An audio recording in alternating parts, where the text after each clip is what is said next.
یہ کہانی یوں تو ایک بورڈ اور ایک بن کی ہے، لیکن اسے سنانے کے لیے مجھے 5 سال انتظار کرنا پڑا۔ آج میں آپ کو لے کے آیا ہوں بندہ میں، جو کہ چکبیلی روڈ کے اوپر ایک گاؤں ہے، اور یہ ہے بندہ کا بن، ایک پانی کا تالاب اور اس کے ساتھ ایک بورڈ کا درخت۔ لیکن یہ کہانی صرف اس بورڈ اور بن کی نہیں ہے، یہ کہانی پنجاب کے 22,000 سے زیادہ تالابوں کی ہے۔ میں پچھلے کئی سال سے سیو دا واٹر اور سیو دا ٹری مہم پہ کام کر رہا ہوں۔ آج کی یہ کہانی اس کا خلاصہ ہے۔ قدرت نے پانی کو صاف کرنے کا ایک نظام بنایا ہے، جس میں پودے بھی شامل ہیں، جس میں جاندار بھی شامل ہیں، جس میں پانی کے اندر رہنے والے مائکروبز اور بیکٹیریاز بھی شامل ہیں اور ڈی کمپوزر بھی شامل ہیں۔ لیکن جب ہم انسان اس کے اندر گندگی اور اس کا ڈھیر ڈال دیتے ہیں تو یہ سارا سسٹم چوک ہو جاتا ہے۔ پانی کے کناروں پر اور اس کے اندر تیرتے پودے اور اس کے اندر پلتے جاندار اور آبی حیات اسی سسٹم کا حصہ ہیں۔ اس پروسیس کو فائٹو ریمیڈیشن کہتے ہیں، اور ہم اس پر کئی سالوں سے کام کر رہے ہیں۔ یہ بن اور اس کے ساتھ لگے یہ قدیم درخت ایک پورے ایکو سسٹم کا حصہ تھے، جو کہ اب ختم ہونے کے در پہ ہے۔ قصہ کچھ یوں ہے کہ یہ بن اور یہ تالاب اور یہ بورڈ کے درخت انسانی ہوس کا نشانہ بنتے ہیں، کیونکہ یہ شاملات کی پراپرٹی ہوتے ہیں۔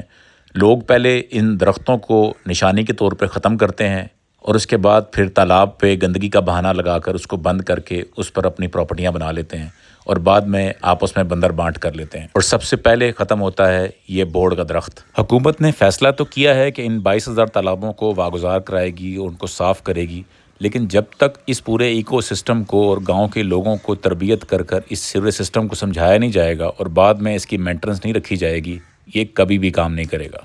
ہم نے اس کے کئی کامیاب ماڈل پورے پاکستان میں سیٹ اپ کر دیے ہوئے ہیں۔ میں یہ چاہتا ہوں کہ حکومت پنجاب کا یہ 22,000 تالاب صفائی اور واگزاری کی مہم کا جو حصہ ہے، وہ فائٹو ریمیڈیشن یعنی کہ پانی کے تالابوں کا سیوریج اور اس کی گندگی کو صاف کرنے، اور نیچر بیس سلوشن جو کہ پودوں کے ذریعے پانی صاف کرنے کا میکینزم ہے، جس کے ہم کئی ایکسپیریمنٹس کر چکے ہیں، اس کولیبریشن سے یہ کام کیا جائے۔ گاؤں کے لوگوں کو ترغیب دی جائے، تعلیم دی جائے، بچوں میں اسکولوں میں آگاہی دی جائے کہ کیسے ہم ان تالابوں کو بچا سکتے ہیں، اور اس کے ساتھ لگے یہ قدیم درخت بھی ہمارا اثاثہ اور ورثہ ہیں۔ بظاہر بے ضرر نظر آنے والے پودے جو کہ پانی کے اور تالابوں کے کنارے ہوتے ہیں، اس کے اندر کوندر سے لے کر ریڈ اور پینی پلانٹ سے لے کر جتنے بھی فلوٹنگ پلانٹ ہوتے ہیں یا جو بھی ایکوا فائرز ہوتے ہیں، وہ پانی کو صاف کرتے ہیں، اور اس کے اندر ایک آبی حیات اس پانی کو صاف کرنے کا نظام رکھتی ہے۔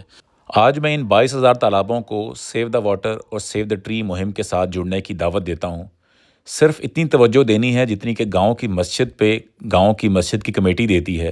اگر ایک کمیٹی صرف تالاب کی بنا دی جائے اور اپنی مدد آپ کے تحت ان تالابوں کو مینٹین کرنے کی ذمہ داری آپ اٹھانے کو تیار ہوں، تو ہم آپ کے ساتھ ہیں۔